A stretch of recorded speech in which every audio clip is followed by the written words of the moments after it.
Okay जी, continue करते हैं। तो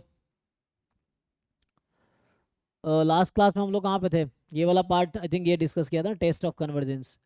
कुछ एक जो थ्योरम्स लिखा देता हूँ और मैं जिसमें जिसमें जितने भी टेस्ट थे जो यूज़फुल है जैम गेट के क्वेश्चन के लिए, वो हमने डिस्कस किए थे। अभी मैं क्वेश्चंस कुछ आपको दिखाता हूँ जो एग्जाम में आते हैं। उसके लिए एक दो और कॉन्सेप्ट ये है कि जैसे एक मैं आपको वो लिखा देता हूँ, सीक्वेंस है ना। एक टर्म आता है कॉन्ट्रैक्टिव सीक्वेंस, कई बार इससे डायरेक्ट क्वेश्चन आते हैं।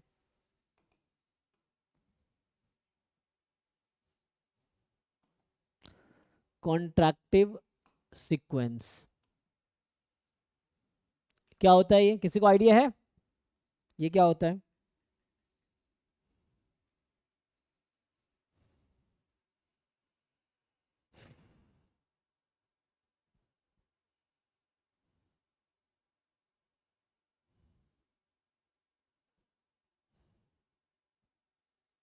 किसी को आइडिया नहीं है? तो a sequence an of real numbers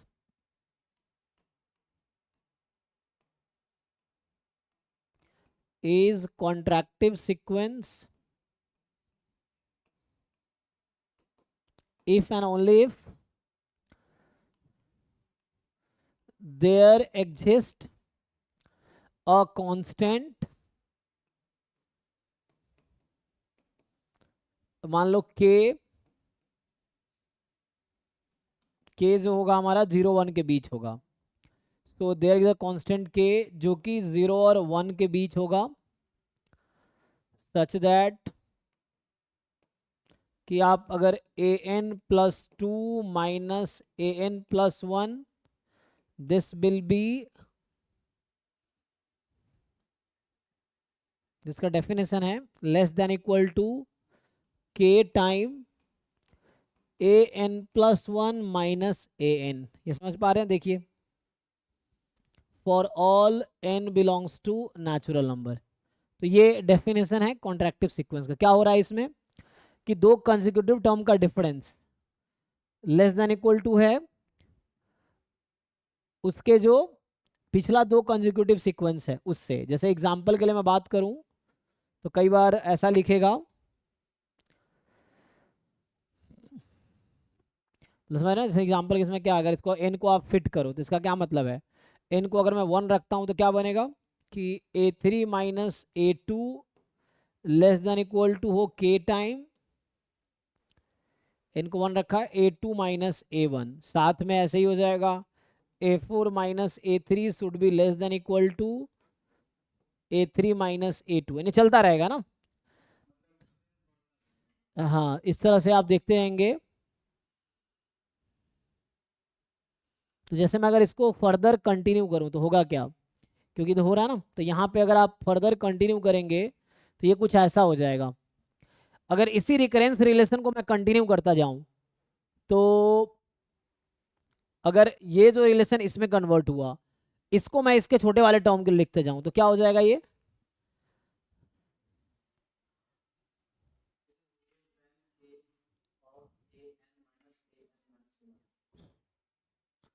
नहीं नहीं, तो मैं देखो लिखता हूं मैं क्या कहना चाह रहा हूँ। रिमार्क, जैसे यहाँ पे होगा क्या, ये जो an+2 माइनस an+1 है, ये less than equal to k into an+1 minus an। और इसको फर्दर मैं लगाऊंगा तो ये हो जाएगा k into k an minus an-1। तो इस वाले चीज के बाद सेम ही रिकरेंस रिलेशन यूज किया। जैसे यहाँ से यहाँ तक पहुंचे तो उसके लिए यहाँ से हम यहाँ दिए k एज इट इज है, इसको ऐसा लिख दिया। फिर वो रिकरेंस रिलेशन यूज करो, फिर अगला यूज करो, फिर अगला यूज करो। तो इस तरीके से आप यूज करोगे ना तो क्या हो जाएगा, ये चलता चला जाएगा। लेस देन इक्वल टू ये चलता चला जाएगा। एंड में अगर मैं a2 माइनस a1 लिखता हूं तो मुझे बताइए k की पावर क्या बनेगी? इस रिलेशन को मैं अगर कंटिन्यू करता हूं so what will be power of k? जैसे यहाँ k स्क्वायर बना है, हम k, तो आपको समझना पड़ेगा कि हाँ n+1, तो 2 इंटू n+1 ना, तो यहाँ पे n+1 सम हो रहा है। अब पैटर्न ऑब्जर्व कीजिए, यहाँ जब 1 है तो यहाँ n है ना, तो 1 और n है, ये कोई भी मैं सफिक्स देख रहा हूँ यहाँ पे, तो n+1 है, फिर यहाँ k स्क्वायर और n-1 है, तो n-1 और 2 को ऐड करेंगे क्या होगा, n+1, तो वैसे ही चलता चला जाएगा।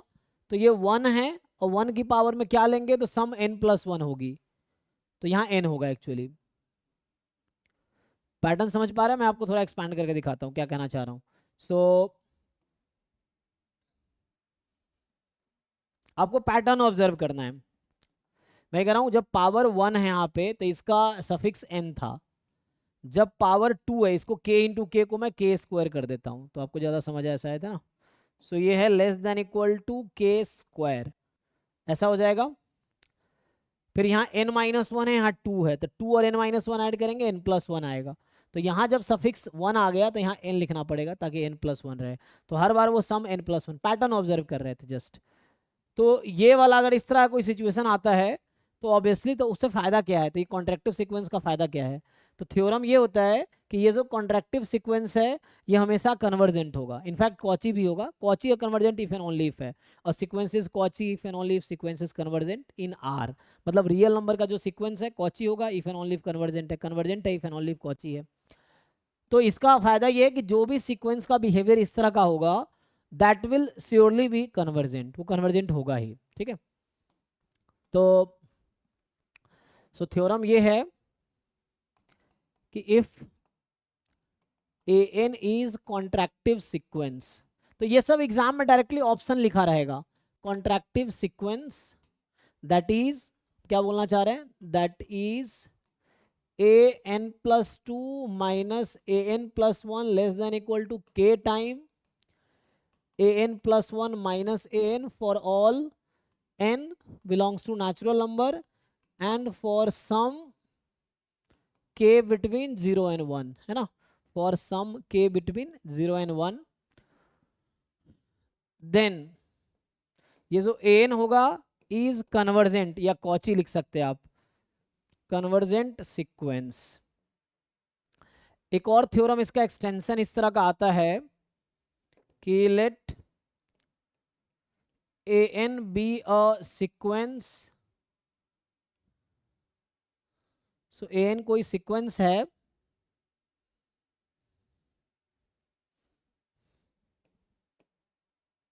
of real number such that summation, ये जो होगा हमारे पास an+1 माइनस an, ये फाइनाइट है अगर, या कन्वर्जेंट है, अगर ये बोलूं this is convergent, this is convergent, then ये कुछ रिजल्ट्स हैं जो क्वेश्चन एग्जाम में यूज होंगे। अगर ये कन्वर्जेंट हुआ देन हमारा क्या होगा, जो सीक्वेंस an है वो कन्वर्जेंट होगी, सीरीज कन्वर्जेंट की बात कर रहा हूं जहां पे an की जगह an+1 माइनस an है, अगर ये वाली कन्वर्जेंट होगी तो देन जो आपके सीक्वेंस होंगे an इज कन्वर्जेंट, कन्वर्जेंट होगा, ठीक है। तो ये रिजल्ट है जो कन्वर्जेंट है, तो कॉची है, कॉची एंड कन्वर्जेंट सेम है यहाँ पे, एग्जैक्टली सेम वर्ड है, जो सीक्वेंस कन्वर्जेंट है वो कॉची है, जो कॉची है वो कन्वर्जेंट है, ठीक है। इफ एंड ओनली इफ दोनों रिजल्ट है, सो यहाँ पे कॉची और कन्वर्जेंट सेम ही समझ लो आप।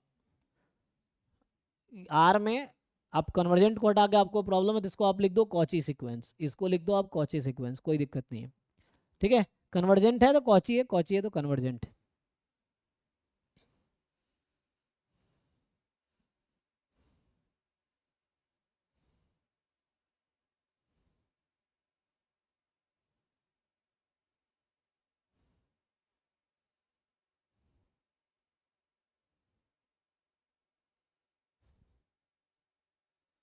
आइए कुछ क्वेश्चंस देखते हैं जो एग्जाम में आए हैं, स्पेशली गेट एग्जाम में, देखते हैं जरा कैसे क्वेश्चंस आए हैं। तो सीरीज के, अच्छा सीरीज अभी अल्टरनेटिंग नहीं पढ़ा मैंने, अल्टरनेटिंग पढ़ ले। तो कुछ क्वेश्चन देख लो, फिर अल्टरनेटिंग पे आते हैं। अभी हमने जनरली है ना ऑल्टरनेटिंग सीरीज का थ्योरम डिस्कस नहीं किया, वो इजी है वो भी हालांकि।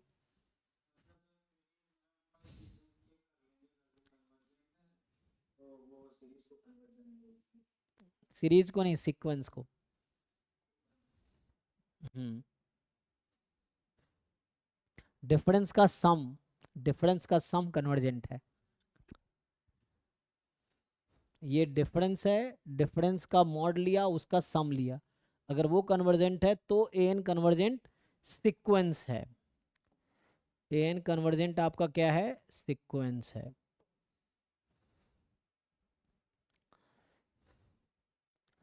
तो इसका मैं वो चेंज कर देता हूँ थीम।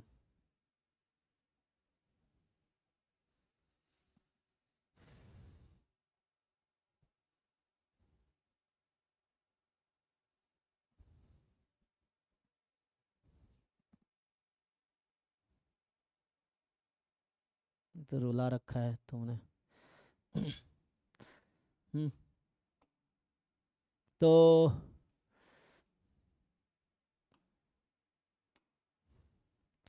यहाँ पे क्या है, सीरीज वाला क्वेश्चन देखते हैं।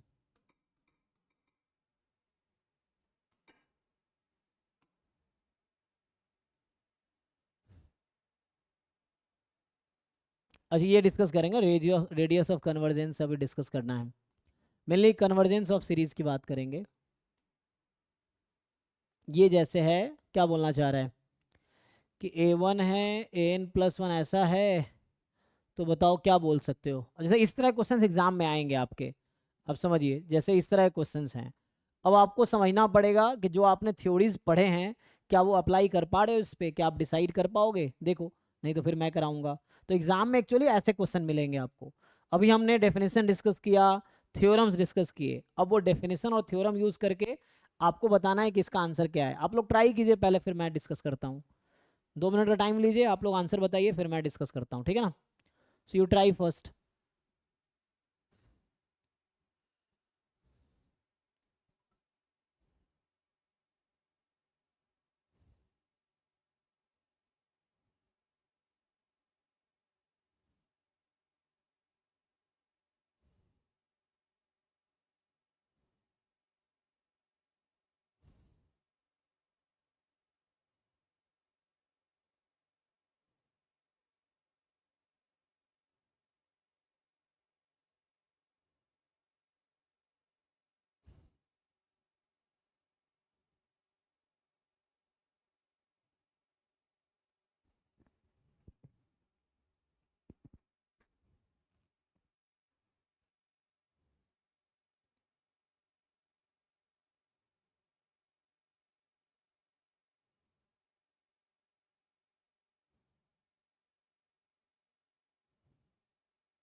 ए एंड बी MSQ है, ए एंड बी। ओके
एक लोगों ने डिसाइड किया, बाकी लोग भाई चलो। तो क्या कहना चाह रहे हैं? अब देखो प्रॉब्लम ये है ना, हम लोग किताब में कुछ और पढ़ते हैं, क्लास में कुछ और पढ़े हैं, एग्जाम में ऐसे आ जाते हैं। अब ये नहीं सॉल्व होगा तो एग्जाम नहीं निकलेगा, है ना, ये दिक्कत है। तो मतलब अगर हाँ, जरूरी नहीं कि 100% क्वेश्चन आपसे सॉल्व होंगे, 100% होना भी नहीं चाहिए ना। गेट में अगर आप 40-50 ले आएंगे तो टॉप 20 में रैंक होगा, टॉप 25 में रैंक होगा, ये चीज़ है। तो A1 1 है, an+1 क्या है, an time √n plus sign n upon n, और bn है an का whole square.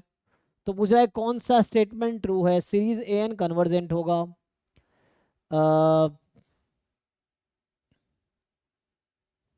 Series bn convergent होगा। an कन्वर्ज कर रहा है बट bn कन्वर्ज नहीं कर रहा है। an nor bn converges. चलिए भाई थोड़ा सा कोशिश करते हैं। तो क्या दिमाग में आ रहा है, कुछ भी, जैसे आपको कुछ समझने, कुछ तो समझ आ रहा होगा, जो समझ आ रहा है वो ट्राई करो। जैसे यहाँ से अगर मैं पूछ लूँ कि an+1 अपॉन an, है ना, ये किसके इक्वल होगा, √n/n साइन n/n। हाँ देखते हैं। तो इसमें लिमिट, तो ये टेस्ट फेल हो जाएगी क्या यहाँ पे? तो ओके, an+1 अपॉन n, तो ये तो कट गया ना, ये 0+0+, पगलाव को लगा हो का, देख के बताओ ठीक से।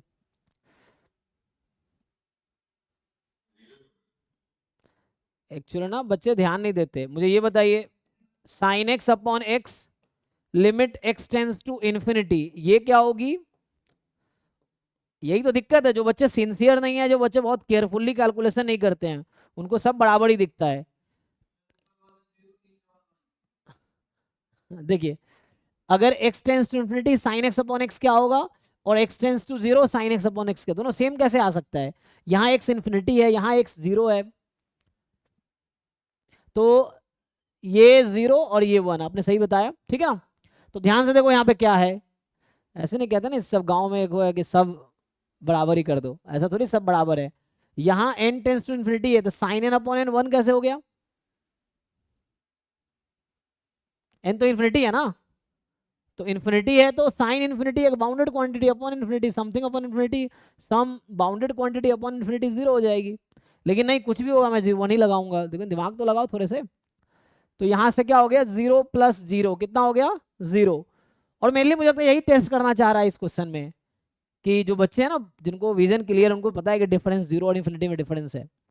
अब ये <1 हो गया, तो रूट टेस्ट में an+1 अपॉन an की लिमिट अगर <1 है तो क्या बोलते हैं आप, series a n is convergent. चलिए, तो एक चीज तो यहां से क्लियर हुआ कि आपका जो ए एन है वो कन्वर्जेंट है। तो पहला तो ओके है ना, series a n converges. B n का चेक नहीं किया है, ए एन कन्वर्जेस, कह रहा neither series a n converges no, तो ये गलत हो गया। अब हम बी एन की बात करते हैं। तो अभी हमने ए एन की बात की, अब बी एन जो हमें दे रखा है वो है, बी एन जो हमें दे रखा है वो है ए एन का स्क्वायर। ठीक है भाई,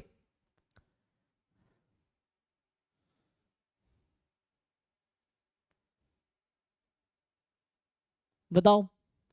तो सीरीज ए एन कन्वर्जेंट है, तो क्या series a N square convergent होगा?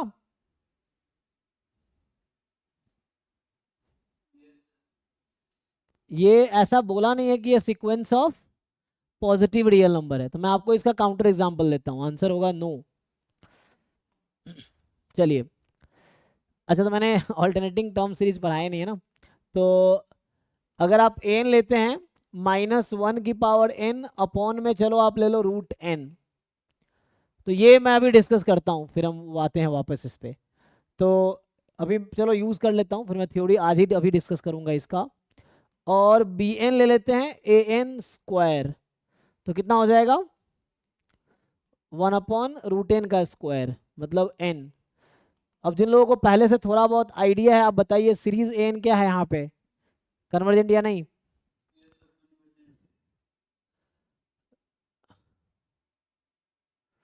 लेकिन जरूरी नहीं कि वो उस पैटर्न को फॉलो करता हो, तो फिर मुझे चेक करना पड़ेगा ना। तो मैं एग्जांपल ये बताना चाह रहा हूँ कि जैसे स्क्वायर है ना, so a n is convergent, तो यहाँ से series a N square is divergent. तो इन जनरल ऐसा नहीं बोल सकते हम कि ए एन की सीरीज अगर कन्वर्ज करे तो एन स्क्वायर ही करे, बट अगर पॉजिटिव टर्म सीरीज होती तो हम बोल पाते। अगर पॉजिटिव, ये ऐसा इसलिए हो रहा है क्योंकि यहाँ नेगेटिव टर्म्स भी हैं, इसीलिए अगर पॉजिटिव टर्म की सीरीज होती तो ऐसा होता कि ए एन कन्वर्जेंट है तो ए एन स्क्वायर भी convert, series a n convergent है तो सीरीज ए एन स्क्वायर भी कन्वर्ज करेगी पॉजिटिव टर्म सीरीज में। तो यहाँ पे देखते हैं क्या रिलेशन है, आइए। तो इसमें कैसा बिहेवियर है इसका, a1 1 है, अगर मैं a2 निकालता तो क्या आता, a2 √2 प्लस साइन 2/2, है ना। तो क्या इसके सारे टर्म पॉजिटिव होंगे, हाँ या ना? एन सीक्वेंस के कौन से टर्म नेगेटिव आएंगे, आपको लगता है कोई नेगेटिव आएगा? ये देखो मैं क्या बोल रहा हूँ, यहाँ पे ये एन कन्वर्जेंट है, एन स्क्वायर डाइवर्जेंट क्यों आया, क्योंकि एन के टर्म्स नेगेटिव भी है, मैं ये बोलना चाह रहा हूँ। अगर एन पॉजिटिव टर्म सीरीज है तो होगा, मैं एक थ्योरम लिख देता हूँ कि let a n be a sequence of positive real number. ठीक, ठीक है। तो क्या होगा, such that series a n converges, अगर ऐसा होगा ना, देन सीरीज ए एन की पावर कोई भी नंबर k ले लो, n from 1 to infinity, this converges, चाहे k की जगह आप 2 3 4 5 6 7 कुछ भी ले लो, कन्वर्ज करेगी। So this converges for all k belongs to natural number या k more than equal to 1।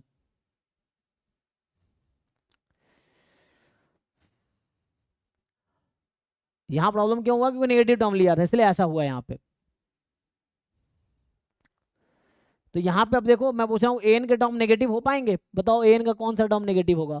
जैसे a1 तो 1 है, a2 है ना, a2 हो जाएगा a1 इंटू a2, अच्छा n को 1 रखना हूँ, सो 1 प्लस साइन 1 अपॉन 1, तो ये a1 तो 1 ही था तो 1 रख दो इसको, तो ये तो 1 ही है ना, तो ये आ गया।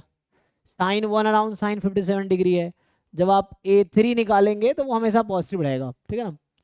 तो a3 भी चेक करेंगे तो वही पॉजिटिव ही आएगा, तो नेगेटिव कभी नहीं आएगी। हाँ, so a n more than equal to 0 है for all n belongs to natural number, since and हमने अभी प्रूव किया कि सीरीज ए एन, देखो तो ये सब थ्योरम ना, जैसे अभी याद आता है इस तरह से, तो कई बार डायरेक्ट अभी ये रिजल्ट आप लिख सकते हो। तो यहां से क्या है, सीरीज ए एन कन्वर्जेस, और ये नॉन नेगेटिव टर्म की सीरीज, इनफैक्ट पॉजिटिव कर दो कोई दिक्कत नहीं है, ये पॉजिटिव टर्म सीक्वेंस है एन, ये पॉजिटिव टर्म सीरीज है सीरीज एन, तो इंप्लाई करेगा कि series n square is convergent. तो मैं क्या बोलना चाहता हूं कि इन जनरल ये ट्रू नहीं है, लेकिन ये ट्रू कब है, जब सीक्वेंस पॉजिटिव टर्म की हो तब।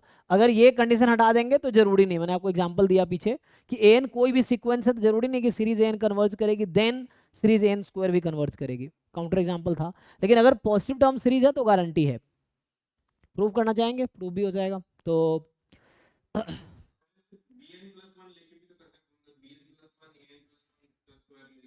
यस, एग्जैक्टली एग्जैक्टली, जैसे ये हमने जो हमने ए एन के साथ किया वही अब बी एन के साथ कर देंगे। आप सही कह रहे हैं, अगर ये अप्रोच नहीं यूज करेंगे तो जैसे वो सजेस्ट कर रहे हैं कि एक काम करते हैं हम लोग, ये कर लेते हैं, हम लोग करते हैं b n plus one upon b n, ratio test लगा देते हैं बी एन पे, तो ये हो जाएगा a n plus one whole square, और ये हो जाएगा ए एन का होल स्क्वायर, सो ये a n plus one upon a n का होल स्क्वायर हो जाएगा, राइट। तो क्या हो जाएगा यहां से, देख लो भाई, बाकी लोग जिनको प्रॉब्लम हो रहा है पूछना।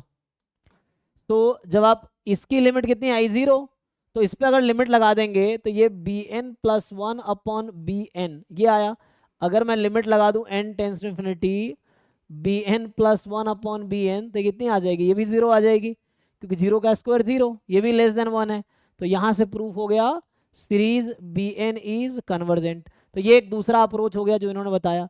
और भी तीसरा चौथा पांचवा छठा अप्रोच हो सकता है, जो आप खुद सोचोगे तो आएगा। एक इंसान को एक या दो या तीन तरीका आता है, लेकिन आप खुद अपना हो तो आपका तरीका मेरा तरीका अलग हो किसी और का तरीका, तो ये भी this is also fine way.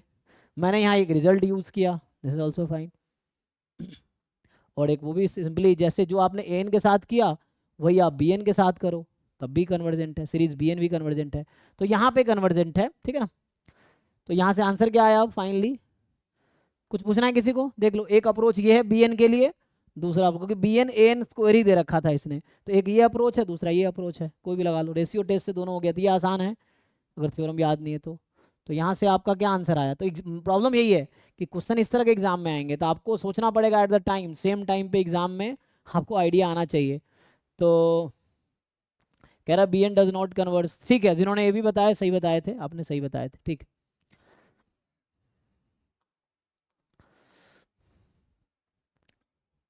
Alternating series पढ़ लो थ्योरी, फिर क्वेश्चन करें।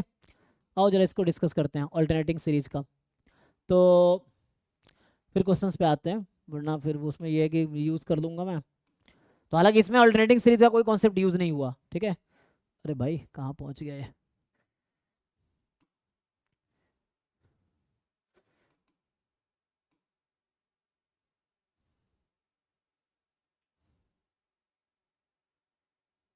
वहीं आ गए क्या हम, नहीं दूसरा है ये। देखो अप्रोच वैसे ही है, ये इसको ट्राई करो देखो। तो जैसे अभी क्या है, अब इस तरह के क्वेश्चन एग्जाम में आएंगे आपके, ऐसे ही मिलेगा आपको वहाँ पे, बस सीक्वेंस बदल देगा इस तरह से। सोचो जरा इसके बारे में, ये पॉजिटिव टर्म का सीक्वेंस है दोनों, ठीक है, बताओ। अच्छा कॉस एन भी है, तो कॉस एन है तो कॉस नेगेटिव भी तो हो सकता है ना, साइन पे स्क्वायर है, लेकिन कॉस नेगेटिव तो हो सकता है ना, है ना, कॉस सेकेंड क्वाड्रेंट में नेगेटिव होता है ना, हाँ तो नेगेटिव हो सकता है टर्म, ठीक है। कोई बात नहीं, एक सीक्वेंस आपको दे रखा है रियल नंबर का, तो आपको बताना है कन्वर्जेंस डाइवर्जेंस इसका। तो कोई टेस्ट यूज कर सकते हैं, मैं आपको हिंट दे रहा हूँ, कोई ना कोई टेस्ट यूज कर लीजिए हो जाएगा, कंपैरिजन, लिमिट कंपैरिजन, इस तरह से कोई टेस्ट यूज कर लीजिए।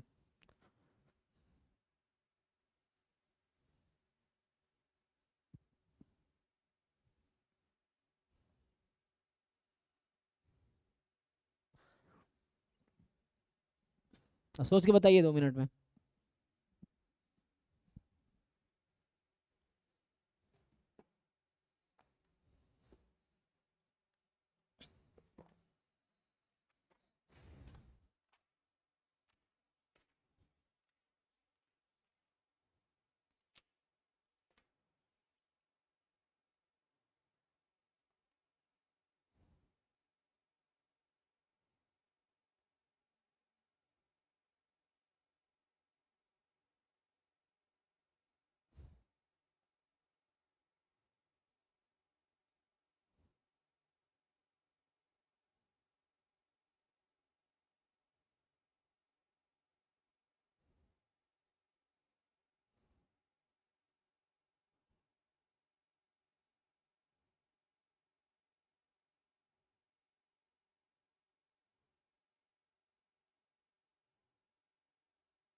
बताओ भाई जल्दी, कितना टाइम लगाओगे?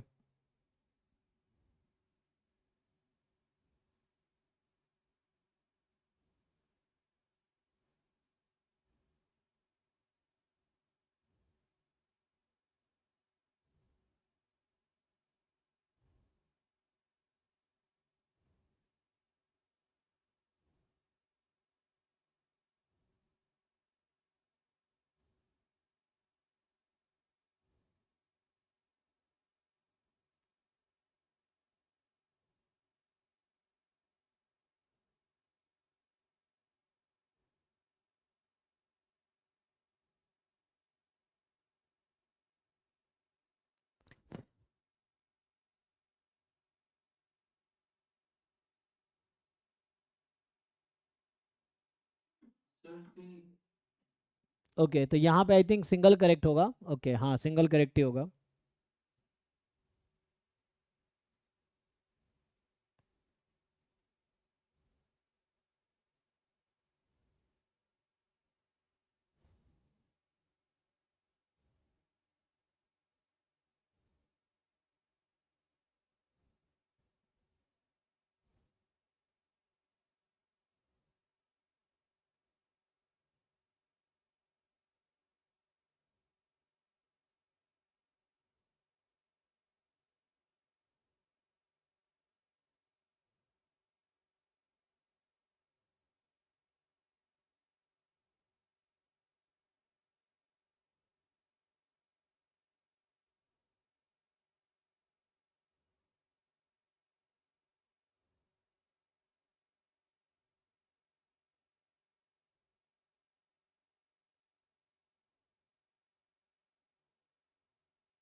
ठीक है ना, तो कुछ खास तो नहीं, आसान है। कंपैरिजन टेस्ट आप लोग जानते हैं। तो क्वेश्चन यहाँ ये उठता है किसके साथ कंपैरिजन करेंगे ना, एक तो ये क्वेश्चन उठता है कि अगर हम लोग कंपैरिजन करते हैं तो किसके साथ कंपैरिजन करेंगे। तो ये क्वेश्चन कंपैरिजन टेस्ट से हो जाएगा। अब ध्यान से देखिए, अगर मैं आप लोगों से पूछूं कि साइन एक्स और एक्स में क्या रिलेशन है, साइन एक्स एंड एक्स में क्या रिलेशन है कोई रिलेशन इनइक्वालिटी के सेंस में? आप साइन का जब ग्राफ बनाते हैं और जब एक्स का ग्राफ बनाएंगे तो ये एक्स का ग्राफ है और ये साइन एक्स का ग्राफ है, तो आपको पता चलेगा कि sine x less than equal to x for all x more than zero. ठीक। दूसरा, आप यहाँ पे जो यूजफुल चीज है cos x less than equal to one when x more than zero, का x कोई भी ले लो, लेकिन हमें सिर्फ पॉजिटिव के लिए जरूरत है यहाँ पे। In fact for all x belongs to r, यही ना। अब आप सोच रहे होंगे कि आपने साइन एक्स को less than equal to one क्यों नहीं लिया, वो भी ले सकते हैं लेकिन उससे कोई फायदा नहीं होगा। मैं लिखता sine x less than equal to one, cos x less than equal to one, ये भी सही है। बट इससे हमें कोई फायदा नहीं होगा इस क्वेश्चन में। फायदा तभी होगा जब sine x less than equal to x use करेंगे। अब चेक कीजिए, तो जो ए एन मेरे पास है वो है root n sine square one by n into cos n. This will be less than equal to root n as it is. Sine less than equal to x है, तो x की जगह one by N लिखिए, तो x की जगह one by N लिखिए, तो ये हो जाएगा वन बाई एन का होल स्क्वायर। वही कर रहा हूँ, अगर मैं वन लिखता तो कोई फायदा नहीं होता, तो वन बाई एन और कॉस के वन लीजिए, तो cos n less than equal to one, root n common रखा, तो किसके साथ कंपेयर करेंगे आप, तो यहां से आपको आया a n less than equal to one upon n की पावर थ्री।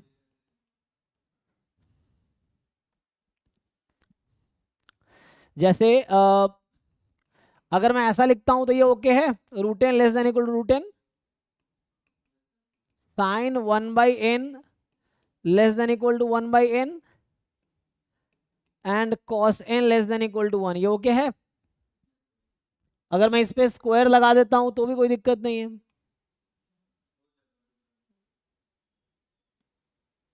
तो समझ आया या आगे बताऊं? स्क्वायर कैसे लगाएंगे? क्योंकि दोनों पॉजिटिव क्वांटिटी है। अगर मैं ये बोलता हूं कि साइन एन जो है sine 1/n less than equal to 1/n है, तो ये नेगेटिव होगा कभी?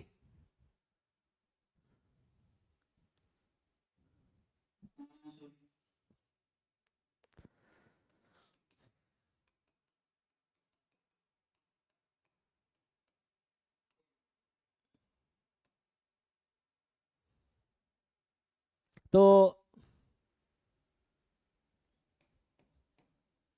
इक्वेशन 1, इक्वेशन 2, इक्वेशन 3, इन तीनों के लेफ्ट साइड को मल्टीप्लाई करो, इन तीनों के राइट साइड को मल्टीप्लाई करो। रूट एन, नहीं आपको ज्ञान नहीं है इसलिए आपको लग रहा है, वो भी साइन 1/n भी कभी नेगेटिव नहीं होगा। थोड़े से ज्ञान चक्षु खोलिए और ध्यान से देखिए।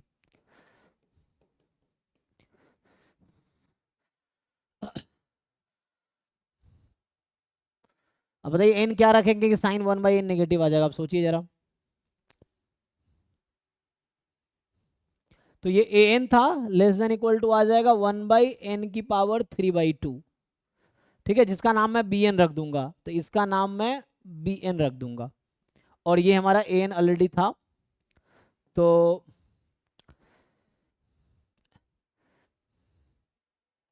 चलो आपको थोड़ा बता देता हूँ मैं। जैसे एन को 1 रखेंगे तो साइन 1 बनेगी, और 1 साइन 1 का मतलब है 1 रेडियन, नॉट कि 1 डिग्री। जब भी कोई रियल नंबर होता है एंगल में, मतलब वो रेडियन मेजर है। आपको पता होगा कि एंगल को मेजर करने के मतलब मेनली दो और भी यूनिट्स हैं, लेकिन डिग्री और रेडियन है। तो साइन 1 का मतलब है साइन 1 रेडियन, और 1 रेडियन कितना डिग्री का इक्वल होता है, कोई बताइए? 1 रेडियन हम्म तो साइन 57 नेगेटिव होगा। फिर एन को 2 रखेंगे तो 1/2, 1/2 हो जाएगा 57 का हाफ, तो साइन उसमें नेगेटिव होगा। चलो एन को बहुत लार्ज कर लो, एन 1 करोड़ है, तो 1/1 करोड़ लेंगे तो लगभग 0 आएगा, साइन 0 नेगेटिव होगा। तो क्या समझ आया यहां से? तो यहां से क्या है कि n less than equal to b n आ गई, ठीक है ना। अब क्या होगा देखिए, तो मुझे सीरीज ए एन का टेस्ट करना था, इसका सीरीज टेस्ट करना था ना, तो कंपैरिजन टेस्ट लगा रहे सिंपली कि ए n less than equal to b n, और ये बी एन की सीरीज जो होगी वो कन्वर्जेंट होगी बाई पी टेस्ट। सो यहां लिखेंगे since series 1/n⁻³ is convergent, series मतलब कन्वर्जेंट। तो कंपैरिजन टेस्ट क्या कहता है कि जो लार्जर सीक्वेंस है उसके करस्पॉन्डिंग सीरीज अगर कन्वर्जेंट है, मतलब सम फाइनाइट आएगी, तो जो छोटी वाली उसका तो फाइनाइट ही आना है। तो इससे ये प्रूफ हो गया कि series a n is convergent. Same story b n के लिए लगा लीजिए, कुछ नया नहीं होगा, बिल्कुल सेम ही स्टोरी आपकी बी एन के लिए लग जाएगी। तो एग्जैक्टली सेम स्टोरी आप बी एन पे लगाएंगे तो काम हो जाएगा। तो ए एन का तो मैंने उधर कर दिया है, तो बी एन में डिफरेंस क्या आ रहा है? अच्छा, तो बी एन इसको लेने के बजाय मैं इसको कुछ नया नाम देता हूँ, क्योंकि बी एन क्वेश्चन में ऑलरेडी यूज है, तो इसका नाम मान लो सी एन है अभी के लिए। ए एन को सी एन के साथ कंपेयर किया, और यहाँ पे है साइन 1/n², तो सेम स्टोरी यहाँ आ जाएगी, तो इसको डी एन ले लीजिए आप। फिर से वही चीज़ कि ये डी एन की सीरीज कन्वर्ज करेगी, तो यहाँ आप 1/n² लिख लीजिए, x की जगह 1/n² ले लीजिए, और cos की जगह 1, है ना, इंडिविजुअली कंपेयर किया और ये आ गया। तो सीरीज ये कन्वर्जेंट है, ये लार्जर है, तो ये मैं बी एन की बात कर रहा हूँ अब मैं। तो जो बी एन था वो डी एन बोल दिया इसको, तो इसकी सीरीज कन्वर्जेंट है, इसलिए ये। किसी को अभी कन्फ्यूजन है? पूछो कहाँ कन्फ्यूजन है। तो दोनों यहाँ कन्वर्जेंट है।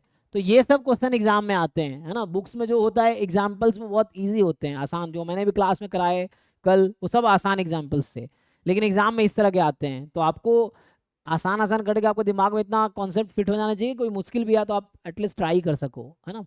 तो यहाँ पे दोनों कन्वर्जेंट है, तो ए एन बी एन दोनों कन्वर्ज कर रहा है सी।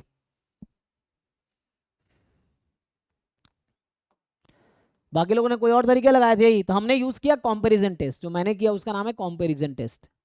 तो हमने कंपैरिजन किया ए एन को इसके साथ, बी एन को भी इसके साथ ही कंपेयर किया, 1/n⁻³ पी टेस्ट से कन्वर्जेंट है इसीलिए। अब ये सब क्वेश्चन है, कैसे पता चलता है, तो क्वेश्चन देख के आइडिया आता है कि हम ऐसा क्या कर सकते हैं, यही तो सोचना है, जो सोच पाएगा उसे सॉल्व होगा। तो यहाँ पे देखना था कि क्या करें, यहाँ मैं 1 भी ले सकता था, लेकिन 1 लेता तो कोई फायदा नहीं होता, यहाँ 1 लेता तो रूट एन आ जाता, रूट एन की सीरीज डाइवर्स करती है, तो बड़ी वाली सीरीज डाइवर्स कर रही है, छोटी वाले के बारे में कुछ नहीं कह सकते। तो हमारे पास कंपैरिजन टेस्ट हेल्पफुल ही नहीं होता अगर मैं साइन को लेस देन 1 लिखता तो, इसलिए हमने लेस देन 1 ना यूज करके लेस देन x वाला यूज किया।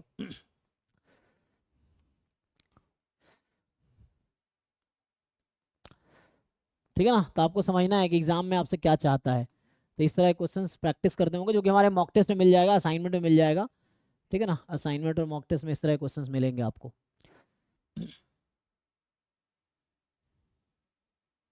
क्योंकि जो लोग कंटेंट बना रहे हैं वो पीवाईक्यू देख के ही उस तरह के क्वेश्चंस बनाते हैं, ये भी ट्राई कर सकते हैं आप, देखिए। तो मैं अल्टरनेटिंग पढ़ा देता हूँ, फिर इस पे आते हैं, क्योंकि ये सब ना, तो हम लोग थोड़ा डिस्कस करते हैं अल्टरनेटिंग सीरीज।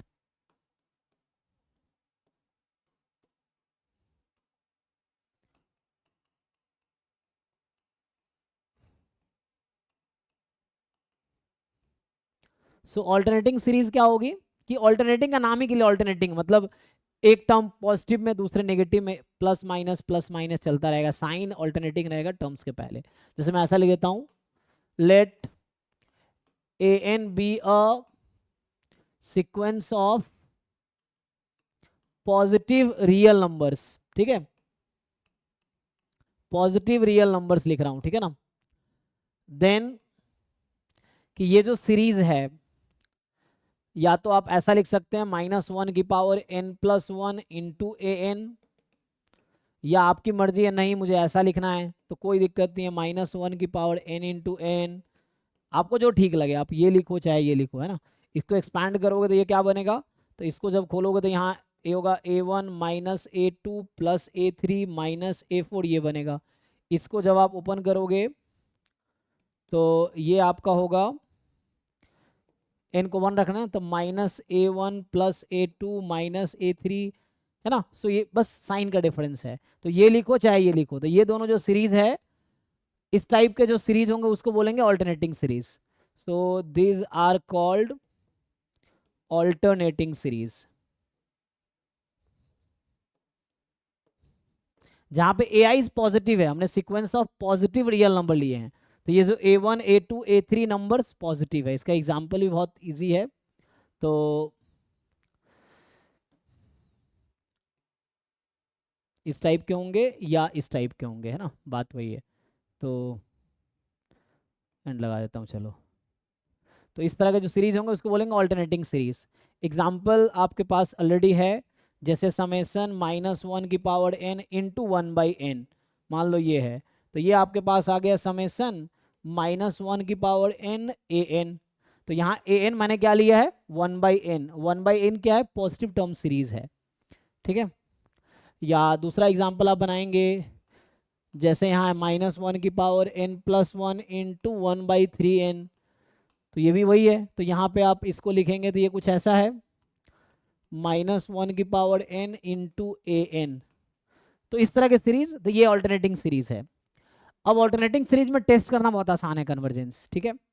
तो कुछ पूछना है किसी को इसमें?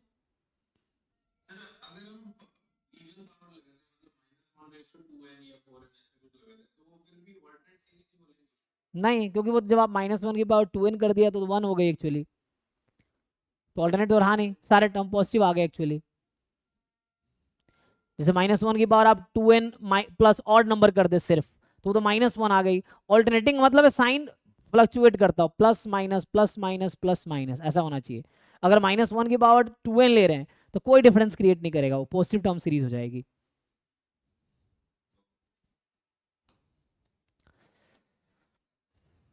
अब टेस्ट ऑफ कन्वर्जेंस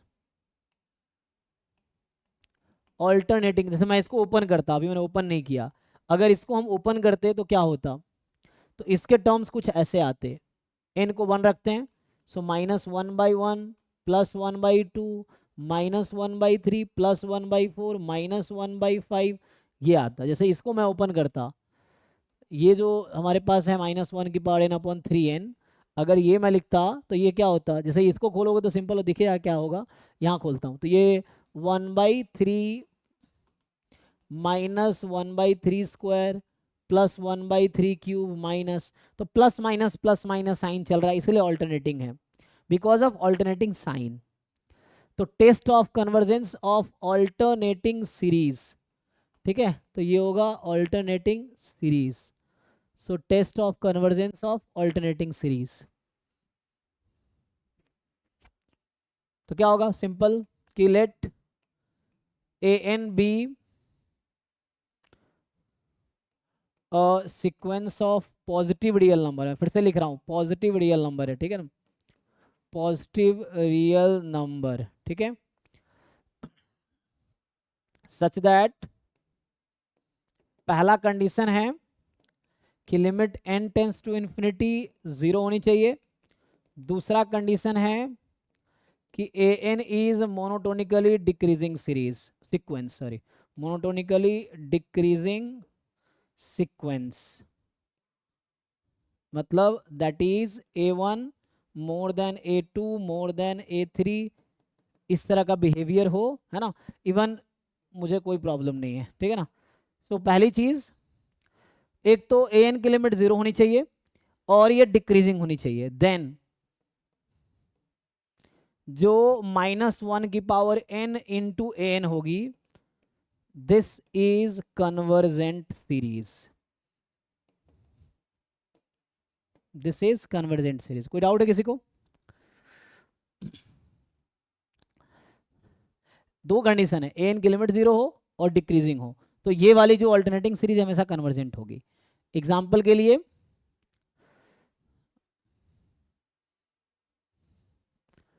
चलो अगले पेज पर डिस्कस करते हैं। एग्जाम्पल जैसे सीरीज -1 की पावर n इंटू 1/n, या भी लिखा था सीरीज दिस 1/3 की पावर n, या सिर्फ सीरीज -1 की पावर n लिखते हैं, है ना, इस तरह से, या सीरीज -1 की पावर n 1/n फैक्टोरियल, इस तरह से कुछ एग्जाम्पल्स हैं। तो यहाँ पे कुछ नहीं है तो 1 है ना, आप सोचेंगे क्या है, तो कुछ नहीं है तो 1 है ना, इस तरह से। तो यहाँ क्या हो रहा है, अगर पहले वाले पार्ट में डिस्कस करें तो यहाँ पे an जो है आपका 1/n है, क्योंकि an इसको लेते हैं ना, तो an 1/n है, और ये डिक्रीजिंग है, ये नोटेशन क्या है, डिक्रीजिंग है, and limit n tends to infinity an 0 भी है, तो इसका मतलब है ये कन्वर्जेंट है ना। तो इसको मैं आगे लिखता हूँ, तो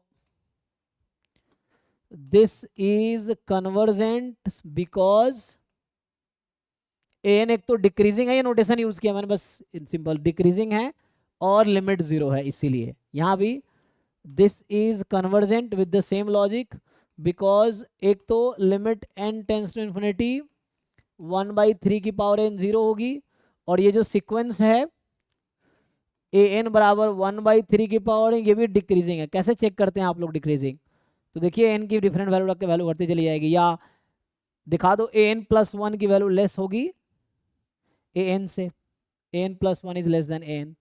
जब डिक्रीजिंग दिखाना तो क्या दिखाएंगे, an + 1 less than an for all n belongs to natural number, आप इतना दिखा दीजिए तो भी हो जाएगा, थ्योरेटिकली दिखाना हो तो। ये कन्वर्जेंट है, ये कन्वर्जेंट नहीं है ना। पहली बात, इसकी limit n tends to infinity पे 0 ही नहीं आएगी, तो दिस इज, इनफैक्ट आप उसको नहीं चेक करना चाहो तो आप सिर्फ इसको, है ना, हमने nth टर्म टेस्ट पढ़ा था, वो सबके लिए था कि an की लिमिट 0 नहीं है तो सीरीज कन्वर्जेंट नहीं है, ठीक है ना। तो इसकी लिमिट 0 नहीं है, this is not convergent because limit n tends to infinity जो 1 है वो 0 नहीं है, an की जगह 1 है ना, मैं an यूज कर रहा हूँ तो an मेरा यहाँ 1 है, उस तरह से। यहाँ पे देखेंगे ये कन्वर्जेंट होगा, this is converted with the same logic, because आपके पास जो 1/n फैक्टोरियल है, ए एन 1/n फैक्टोरियल है, दिस इज डिक्रीजिंग एंड इसकी लिमिट 0 आएगी। आएगी? कोई डाउट है किसी को?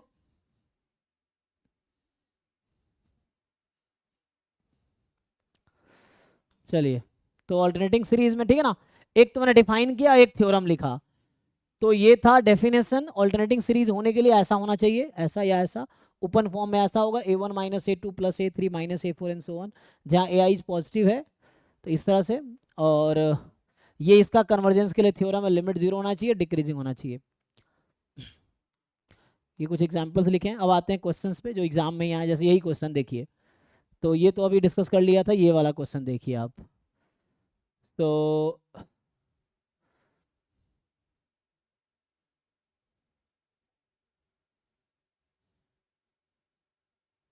देखिए, आप लोग ट्राई करें, क्विकली बताइए क्या सही होना चाहिए इसमें। 4 ऑप्शन है, दिमाग लगा के बताइए answer.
A,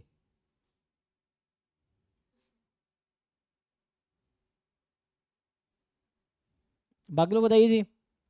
so is are true है, MS क्यू है, तो मोर देन 1 भी करेक्ट हो सकता है। इसको उधर नहीं बुलाया था, ये है ना।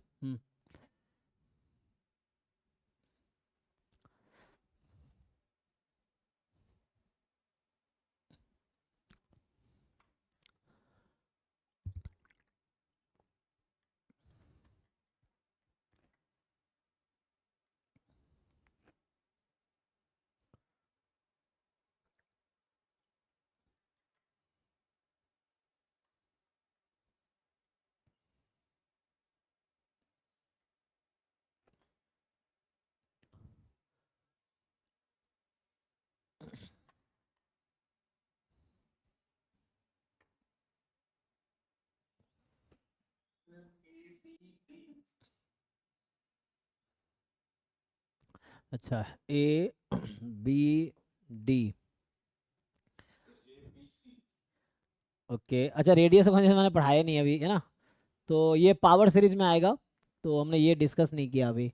तो अभी ABD में से बताइए, क्योंकि ये बात हमने डिस्कस नहीं किया अभी, तो कर सकते हैं ऐसे, तो कोई प्रॉब्लम है नहीं। तो तो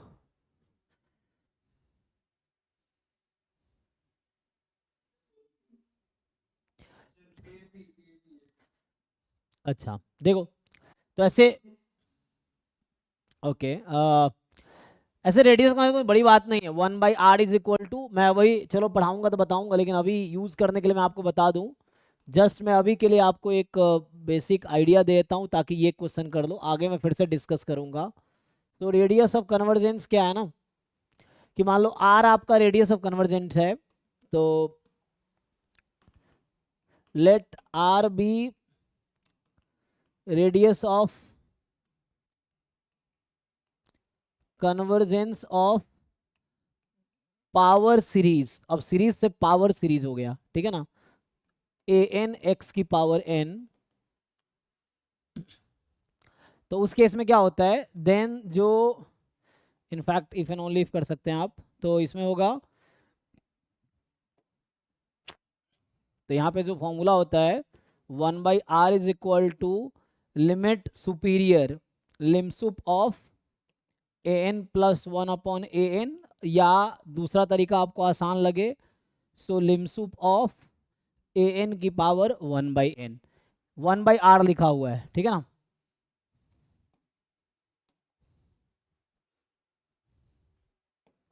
इफ एंड ओनली इफ, ठीक है, ये लिख लो।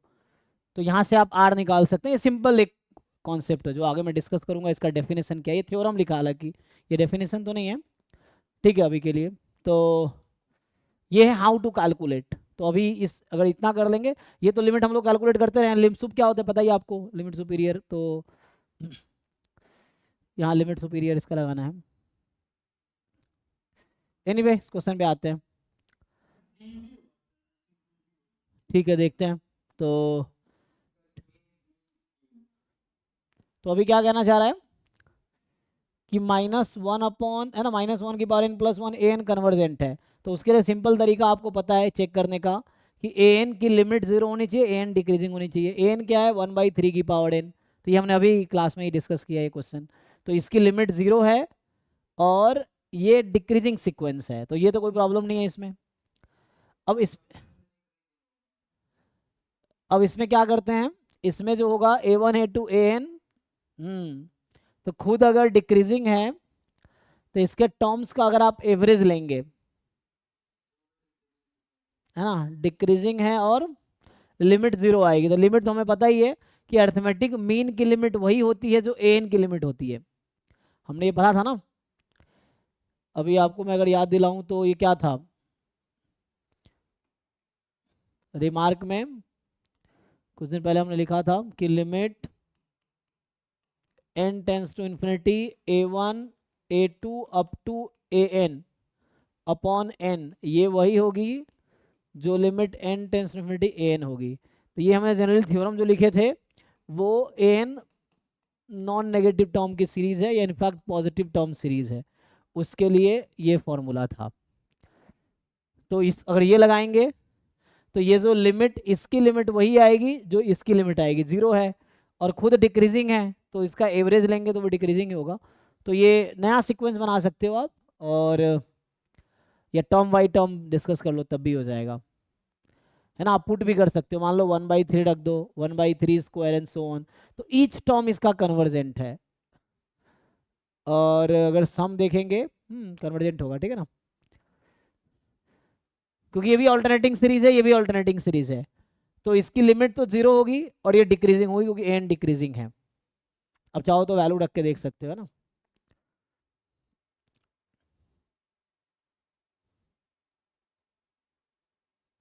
इस तरह से। तो आगे तो ये दोनों तो ओके है, अब इस पे आते हैं, ये तो बहुत आसान है ना, अभी बताया मैंने कि 1/r क्या होगा, 1/r बराबर limit superior n plus 1 upon n, तो एन प्लस 1 लेंगे, सो 1/3 की पावर n प्लस 1, 1/3 की पावर n, तो n plus 1 upon n cancel होकर डायरेक्टली 1/3 आएगा, तो यहाँ से r की वैल्यू आ जाएगी 3 नॉट 1/3, इसीलिए गलत है।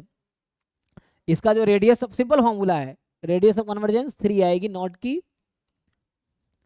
और अब बचता है ए एन साइन 1/n, तो 1/r 1/3 है, ठीक है ना, तो r 3 है, रेडियस ऑफ कन्वर्जेंस 3 है इसका।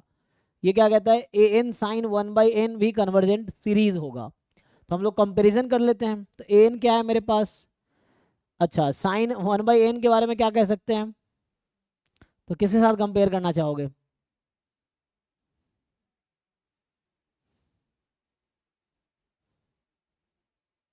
बोलो भाई। तो इसको मैं, कई सारे तरीके हैं, एक तो कंपैरिजन टेस्ट लगा सकते हैं, दूसरा लिमिट कंपैरिजन टेस्ट लगा सकते हैं। तो अगर मैं इसको वैसे टेस्ट करूं, ये जो ए एन साइन 1/n है, ये जो लिखा हुआ है ना, ए एन साइन 1/an, तो ये less than equal to n भी तो लिख सकते हैं इसको, हाँ या ना। तो यहाँ मैं क्या यूज़ कर रहा हूँ अभी के लिए, अभी के लिए मैं यूज़ कर रहा हूँ कि sine x is less than equal to 1 for all x, तो वट एवर 1/an कुछ भी हो, क्या ही फर्क पड़ेगा। अब an क्या था आपके पास, तो ये an जो क्वेश्चन में गिवन है वो है 1/3 की पावर n, और इसकी सीरीज कन्वर्ज करेगी because of geometric series test.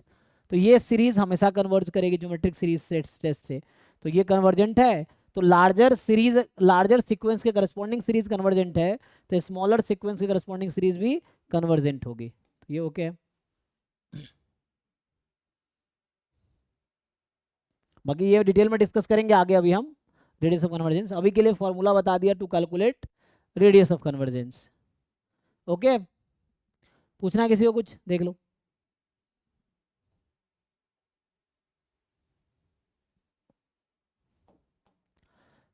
तो आगे मुझे लगता है वो डिस्कस कर लेते हैं, एक दो और कॉन्सेप्ट, फिर हम क्लास टाइम है ना हमारे पास, ठीक है।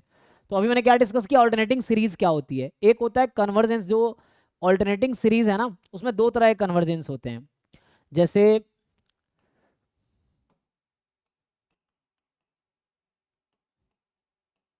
जो ऑल्टरनेटिंग सीरीज है, दो ऑप्शन है, या तो ये डाइवर्जेंट होंगे या फिर कन्वर्जेंट होंगे, ठीक। अब इनके कन्वर्जेंस में दो टाइप है, इसका कन्वर्जेंस क्या क्या होता है, दो क्या क्या टाइप है कन्वर्जेंस का। ऑल्टरनेटिव सीरीज में दो तरह का कन्वर्जेंस है ना।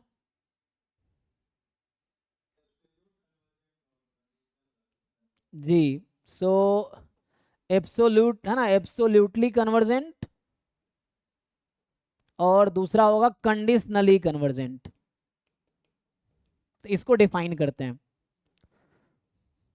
है ना। जैसे आप जानते हैं ना, सेट या तो फाइनाइट है इन्फिनाइट है।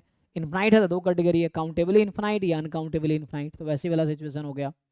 तो अगर ऑल्टरनेटिंग सीरीज कन्वर्जेंट है तो आपको एग्जाम में सिर्फ कन्वर्जेंट नहीं पूछ लेता है, कई बार ये पूछ लेता है कि बताओ ये एब्सोल्युटली कन्वर्जेंट है या कंडीशनली कन्वर्जेंट है, ये आपसे पूछ लेता है। तो ये जनरली सिर्फ ऑल्टरनेटिंग सीरीज में ही पूछेगा, क्योंकि बाकी तो पॉजिटिव टर्म की सीरीज है, तो मॉड लगाने से कोई फर्क पड़ेगा नहीं, क्योंकि इसके टर्म ऑल्टरनेटिंग है, तो मॉड लगाने से क्या होंगे, नेगेटिव वाले टर्म पॉजिटिव में चले जाएंगे।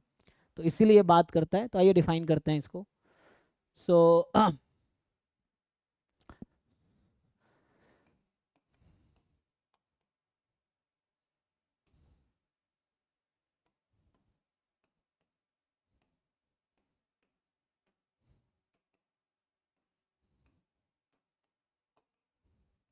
या अल्टरनेटिंग नहीं भी है, किसी भी सीरीज में बात की जा सकती है।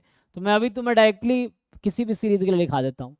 एब्सोल्यूट कन्वर्जेंस का डेफिनेशन क्या है, कोई बताना चाहेगा, कैसे डिफाइन करते हैं आप, कि एब्सोल्यूट कन्वर्जेंस को डिफाइन कैसे करेंगे। कोई सीरीज है, चलो मैं इसके लिए बात करता हूँ कि अ सीरीज समेशन एन, मैंने जो भी रहेगा आगे उसको एन नाम दे दिया अभी। तो this is absolutely convergent if and only if, आगे क्या होगा।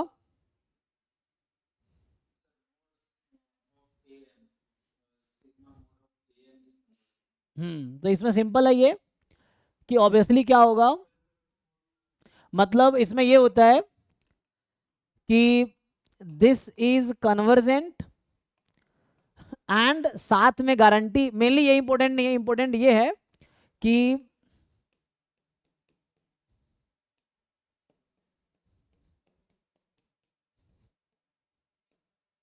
अब ये अलग बात है बुक में ये नहीं लिखता है, क्यों नहीं लिखता है, तो उसकी वजह ये है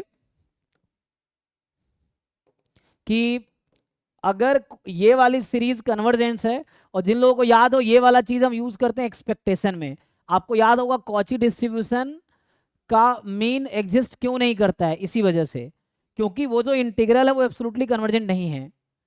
जबकि आप ऐसे निकालेंगे डायरेक्टली ई एक्स की वैल्यू निकालेंगे, जीरो आ जाएगी कॉची में भी, बट वो जो इंटीग्रल है वो एब्सोल्युटली कन्वर्जेंट नहीं है। तो मीन जो एक्सपेक्टेशन डिफाइन करते हैं हम लोग, डिस्क्रीट में समेशन लगाते हैं, कॉन्टिन्यूस में इंटीग्रेशन लगाते हैं, तो एक्सपेक्टेशन में जो आप समेशन या इंटीग्रेशन लगाते हैं that must be absolutely convergent, तब हम बोलेंगे कि वो एक्सपेक्टेशन डिफाइंड है, अदरवाइज वो डिफाइंड नहीं है, ठीक है। तो so if this is convergent,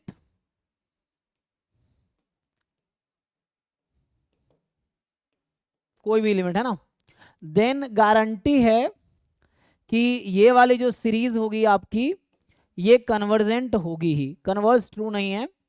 तो इसीलिए इसका जब डेफिनेशन लिखा जाता है तो सिर्फ इतना ही लिखता है वो, क्योंकि अगर ये लिख दिया तो ऑब्वियसली ये आ गया उसी में, इसलिए ये लिखता नहीं अलग से। लेकिन मैं आपको समझाने के लिए लिख रहा हूँ ताकि आप डिफरेंशिएट कर पाएंगे एब्सोल्युटली में और कंडीशनली में। तो मैंने क्या लिखा है कि एक सीरीज है उसको मैं बोलूंगा एब्सोल्युटली कन्वर्जेंट, खुद तो कन्वर्जेंट होगा ही, साथ में इसका मैं मॉड लूंगा तो भी कन्वर्जेंट होगा, तो ये है एब्सोल्युटली कन्वर्जेंट। कंडीशनली कन्वर्जेंट क्या होता है मैं डिफाइन करता हूं, तो मैंने ये बताया कि वो ये मतलब, तो आप देखते होंगे बुक में थ्योरम लिखा रहता है कि absolutely convergent series is convergent, मतलब अगर कोई एब्सोल्युटली कन्वर्जेंट तो कन्वर्जेंट भी होगी, इसका मतलब ये है कि एब्सोल्युटली कन्वर्जेंट है तो कन्वर्जेंट, एब्सोल्युटली मतलब मॉड लगा दिया। कंडीशनली कन्वर्जेंट क्या कहता है कि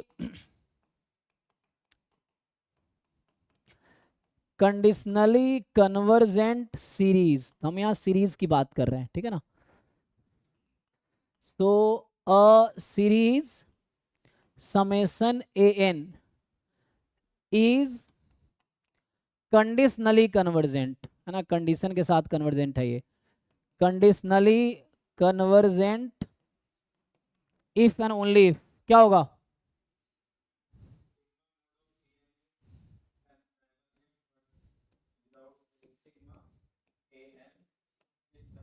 ठीक है। So this is convergent but अगर इसका मॉड लगा ले so this is not convergent.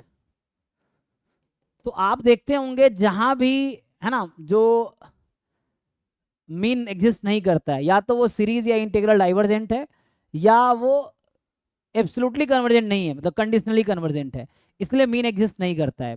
अगर आपने नोटिस किया हो कई जगह, जैसे मैं सेम बता रहा हूँ, कॉची में तुम सेम लगा के देखो, इंटीग्रेशन की जगह जस्ट आप समेशन की जगह इंटीग्रेशन लगा लो तो आपको समझ आएगा कॉची में मीन एग्जिस्ट क्यों नहीं करती है, because that integral is not absolutely convergent. तो एक्सपेक्टेशन का डेफिनेशन है कि ई एक्स की value integral F X D X होगी, X F X D X होगी, अगर वो इंटीग्रल एब्सोल्युटली कन्वर्जेंट होगी, या अगर डिस्क्रीट है तो समेशन एक्स पी एक्स तब होगी, अगर वो सम सीरीज एब्सोल्युटली कन्वर्जेंट होगी तभी मीन डिफाइंड होगा। तो वहां पे ये कॉन्सेप्ट आता है ठीक है ना। तो खुद तो कन्वर्जेंट होगा लेकिन मॉड कन्वर्जेंट नहीं होगा, तो उसको बोलेंगे कंडीशनली कन्वर्जेंट। यहाँ खुद भी कन्वर्जेंट है, मॉड भी कन्वर्जेंट है, तो बोलेंगे एब्सोल्युटली कन्वर्जेंट। तो इस वाले केस में मोमेंट डिफाइंड होता है, मीन डिफाइंड होता है, सिर्फ एब्सोल्युटली कन्वर्जेंट के लिए डिफाइंड होता है मीन, ठीक है।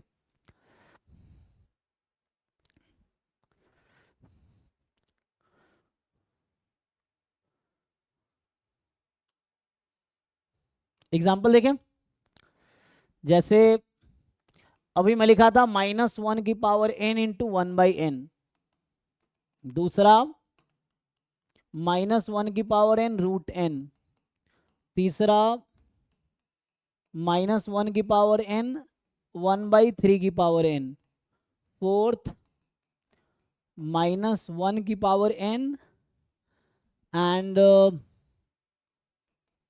Sine 1/n।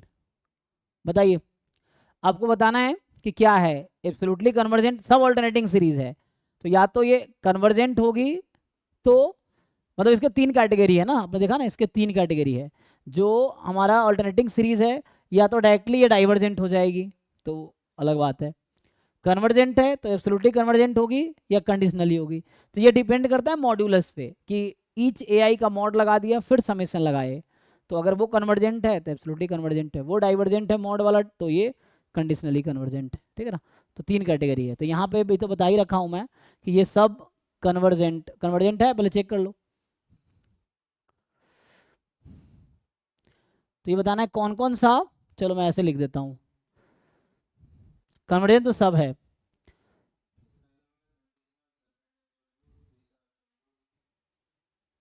सो इसमें देखो ये तो कन्वर्जेंट है, बट अगर मॉड ले लेंगे इसका, अगर आप इसके टर्म पे मॉड लगा दिए, तो अगर मॉड लगा दिए इसका क्या मतलब है कि मॉड्यूलस ऑफ -1 की पावर n इंटू 1/n, सो ये हो जाएगा, सो this is divergent.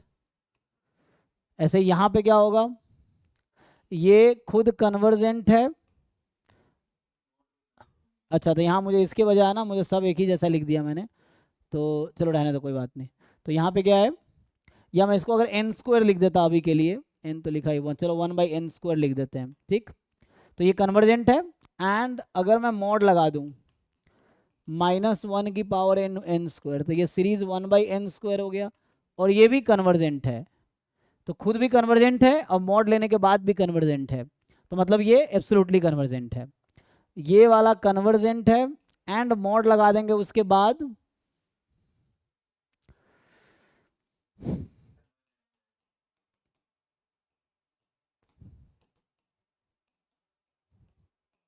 So this is convergent. ये तो कन्वर्जेंट है ही, ये हमने अभी प्रूफ करके तुम देख सकते हो। कैसे कन्वर्जेंट चेक करोगे, लिमिट एन पे जाना चाहिए, एन टेंस इनफिनिटी पे 0 आना चाहिए, 0 आएगी, डिक्रीजिंग है, डिक्रीजिंग है। दिखाया हमने क्यों, क्योंकि एन 1 लेंगे तो साइन 57 डिग्री, 2 लेंगे 57 का हाफ 57, 3 जाते हैं, बाद में 0 तक चली जाएगी, ये डिक्रीजिंग है। तो ये खुद तो कन्वर्जेंट है, और साथ में अगर मैं मॉड लगा दिया तो क्या होगा बताओ। तो आपको पता है ये हमेशा पॉजिटिव है, तो मॉड तो काम करेगी नहीं, तो ये आ जाएगा साइन 1/n। और ये क्या होगी, अगर मॉड आप लगा दिए तो ये हो जाएगा डाइवर्जेंट या कन्वर्जेंट, बताइए आप लोग। डाइवर्जेंट है ना। तो कल हमने ये क्वेश्चन आई थिंक किया था, है ना। तो उसमें सिंपली हमने 1/n के साथ लिमिट कंपैरिजन टेस्ट लगा दिया था इसका। आप bn को 1/n ले लो, और 1/n के साथ आप लिमिट कंपैरिजन टेस्ट लगा लो, तो 1/n की सीरीज डाइवर्जेंट है, ये भी डाइवर्जेंट है। सो दिस इज डाइवर्जेंट, ये कन्वर्जेंट है। तो देखो हुआ क्या, जो पहला वाला है खुद कन्वर्जेंट है, मॉड डाइवर्जेंट है। ये खुद कन्वर्जेंट है, मॉड भी कन्वर्जेंट है, खुद कन्वर्जेंट है, मॉड भी कन्वर्जेंट है, खुद तो कन्वर्जेंट है लेकिन मॉड डाइवर्जेंट है। तो फर्स्ट एंड फोर्थ जो लिखा है, फर्स्ट एंड फोर्थ ये जो है आर कंडीशनली कन्वर्जेंट, ठीक है, कंडीशनली कन्वर्जेंट। दूसरा ये है सेकेंड एंड जो थर्ड है वो क्या है, दे आर एब्सोल्युटली कन्वर्जेंट, ठीक है भाई।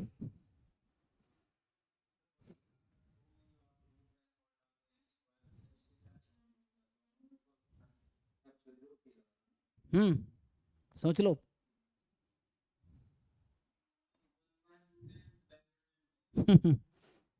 दिमाग में काहे नहीं लगाते आप।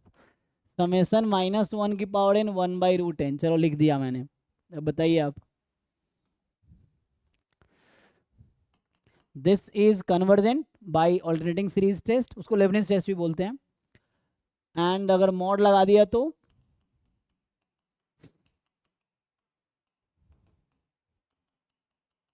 बताओ भाई अमित, समझ आ गया ना क्या डिफरेंस है। सोचो, आप जब बोलते हो उससे पहले सोच के देखो डिफरेंस है कि नहीं है। तो पहला जो पांचवा मैंने लिखा है यहाँ पार्ट, वो एक्चुअली कंडीशनली कन्वर्जेंट है ना, तो इसको पांचवा भी लिख दो, फिफ्थ पार्ट, फर्स्ट पार्ट और फोर्थ पार्ट, तो कंडीशनली कन्वर्जेंट है।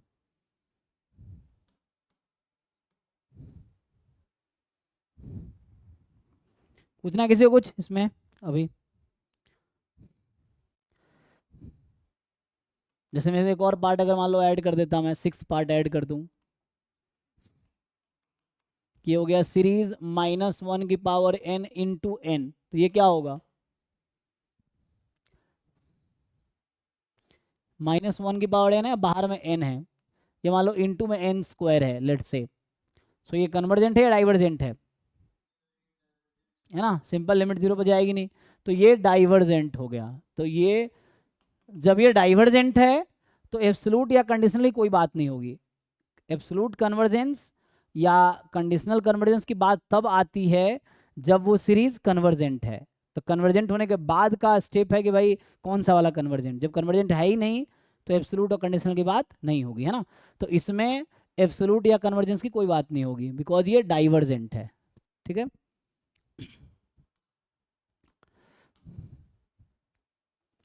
तुमने क्या क्या डिस्कस किया अभी? हमने बेसिक्स जो डिस्कस किया आप यहाँ देखेंगे। तो अभी मैंने ऑल्टरनेटिंग सीरीज क्या होता है ये बताया, ऑल्टरनेटिंग सीरीज का टेस्ट क्या होता है जिसको लेबनिज टेस्ट बोलते हैं वो भी डिस्कस किया हमने। अभी एब्सोल्यूट कन्वर्जेंस क्या है, कंडीशनल कन्वर्जेंस क्या है ये भी डिस्कस किया है। अब बचता है power series and radius of convergence जो कि हम कल अगले क्लास में डिस्कस करेंगे कल। तो अभी टाइम है तो कुछ क्वेश्चन और सॉल्व कर लेते हैं, ठीक है? टाइम तो 15 मिनट और खींचते हैं तो, ठीक है ना? तो अभी मैं ये पावर सीरीज और रेडियस ऑफ कन्वर्जेंस कल क्लास में डिस्कस करेंगे। तो कल ये पार्ट ऑलमोस्ट खत्म हो जाएगा, एक दो क्लास क्वेश्चन कराऊंगा, फिर ये कैलकुलस आ जाएगा, function of one real variable, ये क्लास 11 12 वाला है बेसिक्स। तो ये चलो, तो अभी कुछ क्वेश्चंस और ट्राई करते हैं। तो ये तो हमने कर लिया सॉल्व।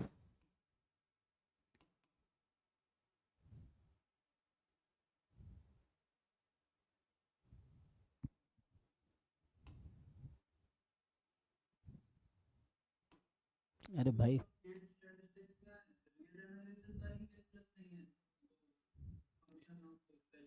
नहीं वो भी है, function of two variable three variable पूछ रहे हैं। सीक्वेंस ऑफ फंक्शंस यहाँ पे है, जैम गेट स्टेट मैथमेटिक्स में तो है, यहाँ नहीं आई थिंक। यहाँ पे जो है सीक्वेंस ऑफ फंक्शंस नहीं एक्चुअली, क्योंकि हमारा यहाँ मेजर स्टैटिस्टिक्स है ना, तो इसीलिए उतना डील वहाँ पे गेट मैथमेटिक्स में है वो। तो यहाँ पे नहीं है सीक्वेंस ऑफ फंक्शंस, यहाँ पे नहीं है, ठीक है ना? हाँ यहाँ यूनिफॉर्म कॉन्टिन्यूटी है जो जैम में नहीं है, गेट में है, ये एक्स्ट्रा है यहाँ पे, बाकी चीज़ें जैम में है ऑलमोस्ट। तो यूनिफॉर्म कॉन्टिन्यूटी नहीं है, ये जैम में नहीं था, ये सब जैम में नहीं था, ये वाला पार्ट जो हमने डिस्कस किया, जो जैम वाले बच्चे अटेंड कर रहे होंगे तो ये वाला पार्ट जैम में नहीं था, ठीक है ना? तो ये एक्स्ट्रा है, ये जैम में नहीं है। और यूनिफॉर्म कॉन्टिन्यूटी भी जैम में नहीं है, बाकी सब कुछ है। रिमान इंटीग्रेशन जैम में नहीं है, ठीक है? ये हम यहाँ पे इसलिए गेट का सिलेबस में फॉलो कर रहा हूँ ताकि जो ऑर्डर में है वही फॉलो करे, तो इसलिए हम एक एक टॉपिक ऑर्डर में फॉलो करेंगे, ठीक है? बाकी ऑलमोस्ट सेम ही है सब कुछ, लगभग सब कुछ है फिर। हाँ तो क्वेश्चंस हम लोग देख रहे थे ना, तो अरे भाई कहाँ पहुँच गए? तो ये गेट मैथमेटिक्स बहुत सारे सीरीज के क्वेश्चन आएंगे, जैसे ये तो कॉम्प्लेक्स एनालिसिस हो गया। तो शुरू में गेट मैथमेटिक्स के पेपर ही हैं, क्योंकि 2000, जैसे रेडियस ऑफ कन्वर्जेंस है ये भी कल डिस्कस करेंगे। पावर सीरीज और रेडियस ऑफ कन्वर्जेंस कल डिफाइन करेंगे, फिर उस पर क्वेश्चंस करेंगे। क्या है sequence of functions GATE mathematics में, गेट स्टैटिस्टिक्स में नहीं है, ये सब ना कॉम्प्लेक्स एनालिसिस वाले क्वेश्चंस हैं।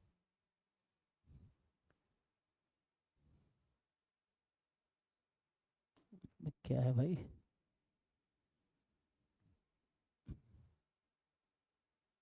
यानी ये सब डिफरेंशियल इक्वेशन के ना सीरीज सॉल्यूशन।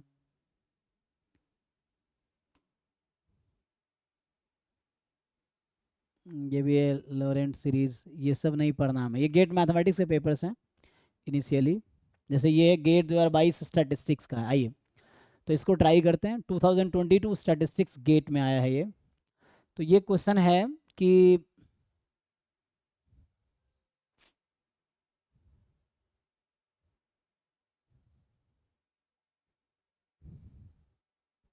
चलिए आप लोग ट्राई करके, पहले आप लोग डिसाइड कीजिए फिर मैं ट्राई करता हूँ, ठीक है?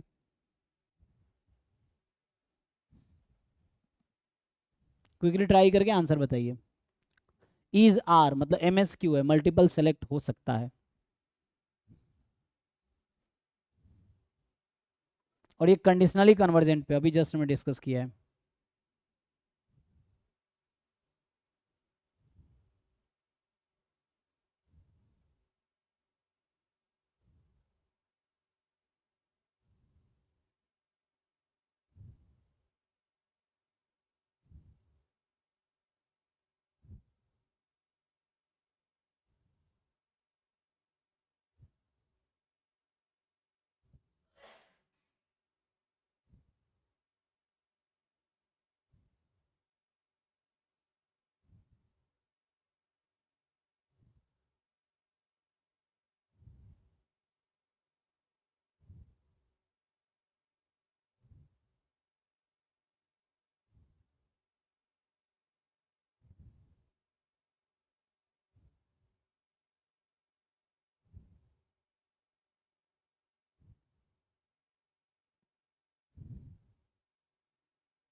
सी। ओके, बाकी लोग एग्री करते हैं? देखिए तो बहुत है ना, दोनों अल्टरनेटिंग सीरीज है तो आसान, चेक करना तो आसान है ना।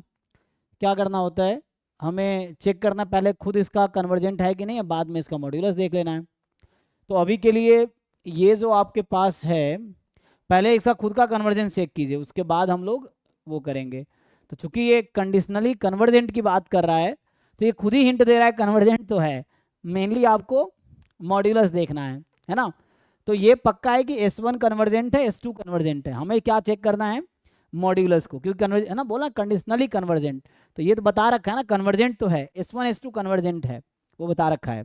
आपको क्या चेक करना है, आपको चेक करना है कि जो हम मॉड लेंगे इसका -1 की power n upon n square plus 4, जो कि आ जाएगा series n upon n square plus 4।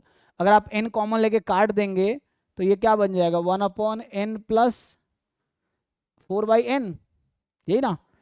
तो इसका बिहेवियर कहीं ना कहीं 1/n जैसा होगा, सीरीज 1/n जैसा होगा। या आपको अगर प्रॉब्लम हो तो आप क्या कीजिए, इसको लिमिट कंपैरिजन टेस्ट लगा लीजिए 1/n के साथ। ये an है and you consider bn is equal to 1/n, now apply limit comparison test. तो an अपॉन bn की लिमिट निकल के आ जाएगी 1, जो कि पॉजिटिव है। तो an bn की सीरीज बोथ विल कन्वर्ज और डाइवर्स टुगेदर, तो सीरीज 1/n डाइवर्जेंट है, तो ये डाइवर्जेंट होगा। तो ये वाला जो है डाइवर्जेंट है, तो इसका मॉड डाइवर्जेंट है, खुद तो कन्वर्जेंट है, मॉड डाइवर्जेंट है, तो मतलब ये कंडीशनली कन्वर्जेंट है, ठीक है ना। कंडीशनली पूछा ना हमसे, तो कंडीशनली कन्वर्जेंट है। अब यहाँ पे आते हैं, जब आप S2 में टर्म्स का मॉड ले लेंगे तो ये बन जाएगा √n² + 1 - n। इसमें क्या करो, आप रैशनलाइज कर लो, इसको मॉड ले लिया तो गायब हो गया वो, रैशनलाइज कर लीजिए। तो रैशनलाइज कर लेंगे तो आ जाएगा कौन सा थ्योरम,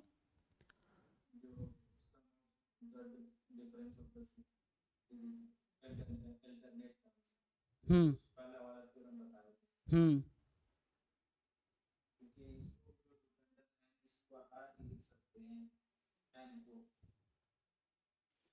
लेकिन थोड़े बोलने से पहले देख तो लो थ्योरम क्या बताए थे, यूज होगा कि नहीं होगा।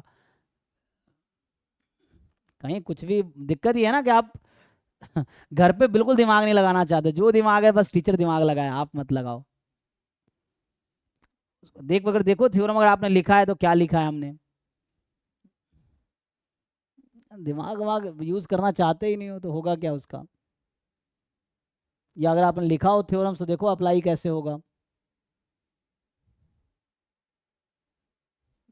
इस वाले थ्योरम की बात कर रहे हो आप, देखो ये किसका कंक्लूजन दे रहा है,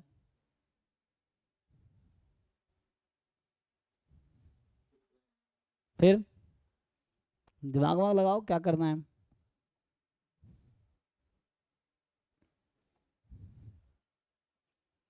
तो यहाँ से क्या करेंगे हम लोग, रैशनलाइज कर लेते हैं।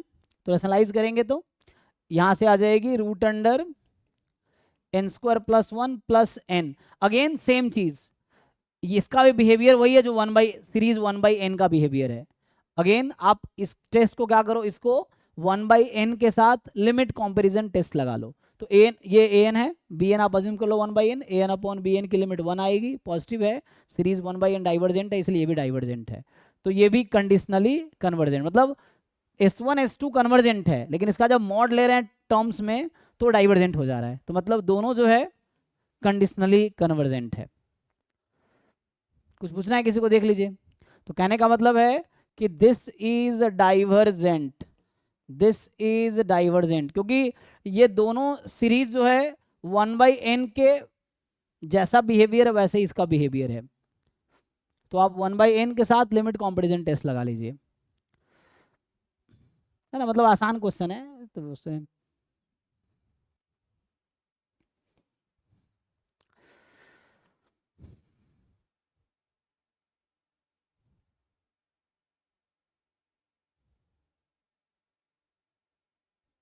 ये गेट 2024 का है, चेक कीजिए। लेकिन पूछा क्या है इसमें, रेडियस ऑफ कन्वर्जेंस पूछा है। हालांकि अभी मैंने फॉर्मूले बताए थे, उसी फॉर्मूले से हो जाएगा, लेकिन अभी कल डिस्कस करते हैं। हालांकि ये क्वेश्चन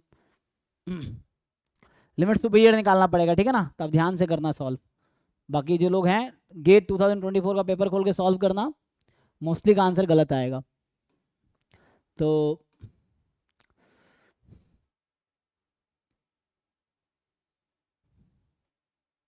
देखो जैसे इस तरह के क्वेश्चंस हैं, अब आपसे पूछ रहा है कि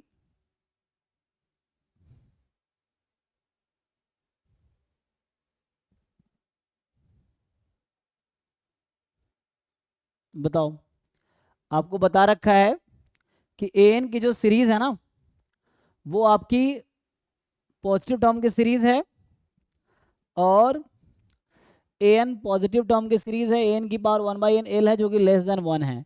तो क्या बोल सकते हैं इनमें से चार में से कौन सा होगा जो कन्वर्जेंट नहीं होगा? बताइए, देख के बताइए।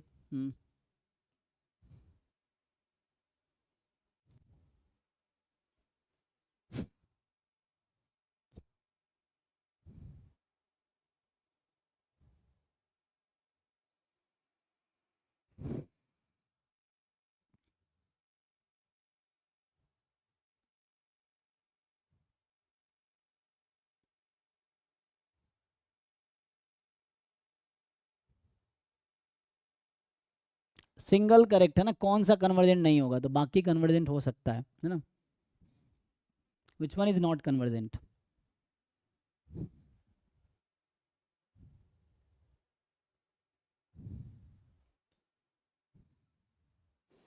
अब एग्जाम में ना ऐसे ही आ रहे क्वेश्चन, देखो है ना, इस तरह के क्वेश्चन मिलेंगे।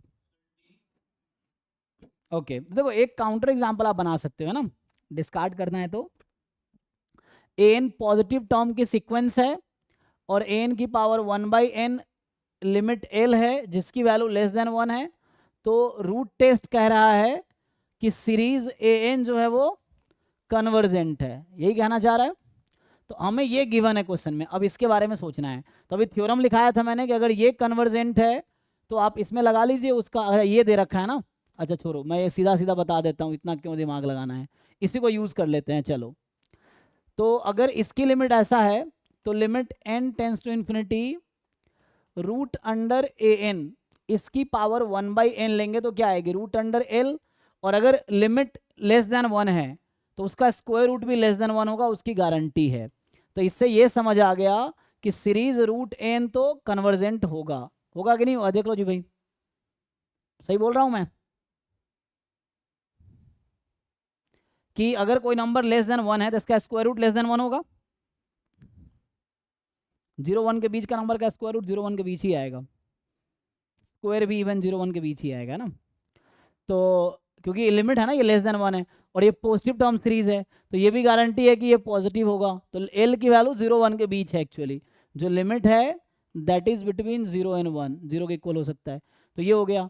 अगेन सिमिलर तौर पे मैं एन स्क्वायर की पावर 1/n ले लूँगा तो ये एल स्क्वायर हो जाएगी और एल स्क्वायर भी लेस देन 1 होगी, क्योंकि ये लेस देन 1 है तो एल स्क्वायर भी लेस देन 1 है।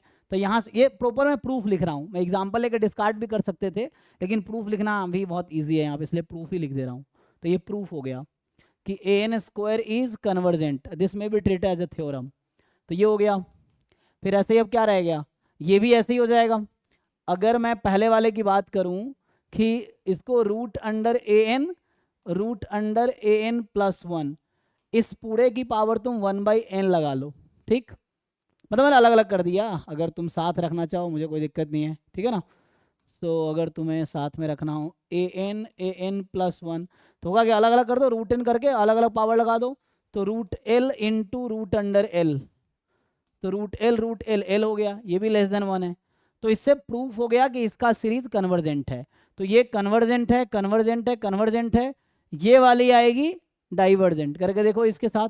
तो ये प्रॉब्लम क्या क्रिएट करेगा कि जब तुम लिखोगे limit limit n tends to infinity root under A N की पावर 1/n, तो यह आएगी root under L, that will be more than 1। And more than 1 पे रूट टेस्ट, सॉरी हाँ, रूट टेस्ट क्या कहती है कि ये डाइवर्जेंट होगी।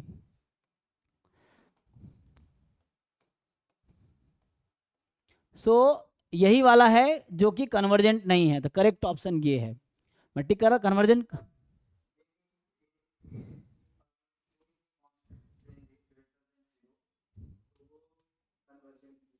जी बिल्कुल। यस, ठीक है भाई। तो इस तरह से ये सब एग्जाम के क्वेश्चंस हैं, तो आपके लिए मुश्किल नहीं होना चाहिए।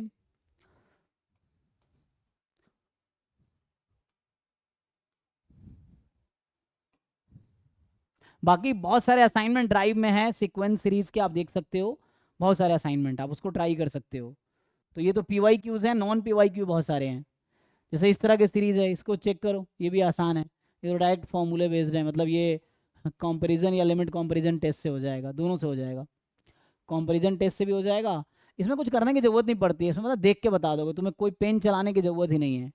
उसकी वजह ये है कि, है ना, इसमें पेन चलाने की ज़रूरत है, यहाँ डिग्री 2 है, यहाँ भी डिग्री 2 है, इसका मतलब है इसका जब मैं लिमिट निकालूंगा ना, तो इसमें जब मैं an की लिमिट निकालूंगा वो 1 आ जाएगी,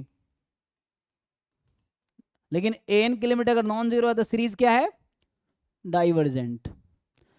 यहाँ डिग्री 2 है, यहाँ डिग्री 3 है, इसका मतलब है ये सीरीज कहीं ना कहीं 1/n जैसा है, इसका मतलब था ये सीरीज कहीं ना कहीं 1 जैसा है, बिहेवियर वैसा है, सम अलग अलग आ सकता है, क्योंकि n square leading term decide करता है, तो n square upon n square 1 हो जाएगा, तो जो इसका बिहेवियर होगा उसका यही बिहेवियर होगा। यहाँ एन स्क्वायर यहाँ मल्टीप्लाई करोगे एन क्यू बनेगी, तो जो इसका बिहेवियर होगा वही इसका बिहेवियर होगा। और आपको लगाना है तो आप लिमिट कंपैरिजन टेस्ट लगा लो इसके साथ, तो हो जाएगा। तो ये डाइवर्जेंट है, इसलिए ये भी डाइवर्जेंट है। कुछ पूछना है किसी को? तो ये तो बहुत आसान है ना, दोनों डाइवर्जेस। तो ये सब इजीली कर लोगे एग्जाम में आप लोग, वो लोग जो प्रैक्टिस करके जाएंगे, वरना जिनको थ्योरम याद ही नहीं रहेगा या रिजल्ट याद ही नहीं रहेगा वो कैसे करेंगे।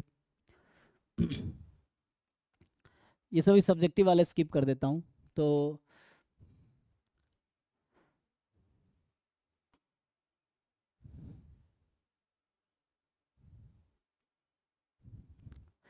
आगे देख लेना, आप यहीं स्टॉप करता हूँ, मैं डाउट क्लास लेता हूँ। तो ये आगे ये सब क्वेश्चंस ट्राई कर सकते हो, ये असाइनमेंट ऑलरेडी ग्रुप में भी है, ड्राइव में भी है, आप सॉल्व करो। अगर और क्वेश्चन प्रैक्टिस के लिए चाहिए, देखो ये तो मैं ये वाला फोल्डर खोल रखा हूँ, ये फोल्डर है PYQ gate ST year wise, है ना, गेट स्टैटिस्टिक्स, ये वाला फोल्डर खोल रखा है, तो उसमें ये है।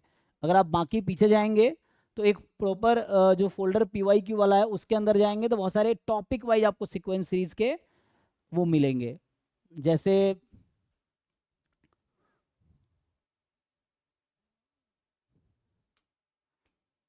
यहाँ पे तो मैं डाउट क्लास का लिंक भेज देता हूँ लोगों को ना, 1 मिनट।